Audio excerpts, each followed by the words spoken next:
Being catfished is probably one of the funniest things that can happen to you. It's so funny, MTV made a show about it so we can laugh at everyone who's been catfished. But it's 2023, and if you're still getting catfished, then it's probably time to stop sending the money before you guys FaceTime. I feel like any and all catfish scenarios could be solved with a simple FaceTime. If y'all have been dating for a year and y'all haven't shown each other butthole, then she's a catfish. But apparently, we still got people doing this shit, and now in doing so, it is official that catfisher is now on the same level as Indian scam caller. You guys are doing the exact same thing, only instead of getting a financial gain, you're also getting an emotional one too, because in reality, you look like this and not this. But I'm on Twitter this morning, and I see a post that says, incredible stuff happening over at Kevin Bacon's anniversary post. And when you say incredible, I expect something to be impossible to believe, i.e. extraordinary. And apparently the numbers this tweet is doing back that theory up. So the post was two pictures. One is showing Kevin Bacon posting about his anniversary, and the next one is this lady saying, happy anniversary, Kevin. I wanted to give you some words from a person who was catfished by someone pretending to be you. I lived with and loved a man who was a public figure, and it was costing me so much money to get people to stop impersonating him. I gave up. He had hitmen on him. His sources were usually grateful, except the ones he put in jail. Anyway, when a woman is catfished, she feels humiliated. You don't have to say much, but I'm sorry that happened. I wish there was something I could do. That's all. I guarantee you will have more fans and more interest in your work. By the way, my short story on being Kevin Bacon catfish is on my profile in a Substack file in case you guys wanted to know how it feels from the perspective of a psychologist. Now, what the fuck was so incredible about that? I don't know, but I was in. This lady was either gonna steal my info when I clicked on her link, or I was gonna read an even more incoherent rambling of a fucking post.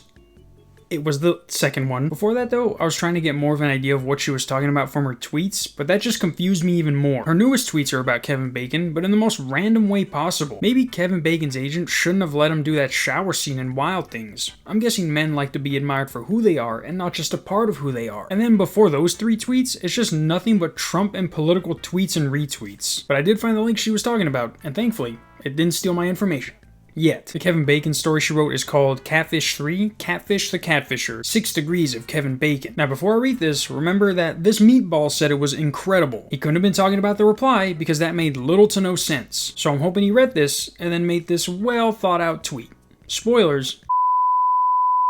So this first paragraph is setting up the story. Some guy's pretending to be Kevin Bacon, saying his wife left him and he just needs some help. And instead of telling him to fuck off, she plays along. Now here's where the real story starts. The man has a suitcase with $850,000 with a watch his uncle gave him. He wants to send it to me because of my beauty and how I understand and how loving I am. At this point, it's starting to feel comical. What about taking it to a bank and putting the watch in a security box? He stops writing for a second. He's stumped. I look at myself in the mirror. My gums could use some cleaning. Nobody needs the sidebar. Who looks in the mirror and says their gums could use a cleaning? What are you, a fucking pirate with scurvy? I'll compensate you, he says. If she served you with papers, hiding assets could be an obstruction of justice. And I could be arrested for conspiracy to obstruct justice. You could too. And I might be the first to talk to keep myself out of jail. After all, we barely know each other. I don't do well in cages with other women. I'm straight and I like to drink wheatgrass. If I was the scammer, I would have just stopped the conversation here and took my L. She's talking to him like she's an author writing a fucking book. She's probably the only woman who wears a fedora unironically. The catfisher is now thoughtful. He tries talking romantically to me, having no idea that women like to talk dirty too. Most, I'm guessing, would like to talk dirty to Kevin Bacon. But by now, I'm 99.5% sure this isn't Kevin Bacon. How are you not 100% by now? How was she not 100% when he said he had a suitcase full of $850,000? You're not a crime boss trying to bribe the fucking government. No one has $850,000 in a suitcase after their wife leaves them. No one has $850,000 after their wife leaves them. I'll send it to you with a lock and then I'll come get it when we can be together. I start filing my nails. I have a date later and this is getting boring. A date with who? And you're the one making it boring. This guy's trying to do an honest day's work and you think he has the English skills to comprehend the phrase, I'm straight, I like to drink wheatgrass. This isn't your Saturday Night Live audition. Stop trying to make a joke. How about sending it to me and showing me that you've paid the gift taxes on it? I can get it unlocked here. I'll put it in my bank under my name, and because we trust and love each other, you'll know that it'll always be here for you. Also, I may trade highly leveraged stocks, but don't worry, love. I have your best interest at heart. I can hear through the computer. He really doesn't like this plan. How low have I sunk to catfish the catfisher? You are in no way catfishing anyone. If you think the guy pretending to be Kevin Bacon is at all considering any of your options, then you've probably been scammed before and think this is a way of getting back at them. And I shit you not, this is how she ends the story. This is starting to feel boring, so I'll tell you the punchline. He wanted $1,000 worth of Steam cards. She bored herself so much, she couldn't even finish her own story. What was even the point of starting this if you weren't gonna finish it? She could have condensed the whole story into whatever this was. How are you going to be in the middle of a story and then quit halfway because you need to go to the dentist to get your gums checked, but you're playing it off as a date?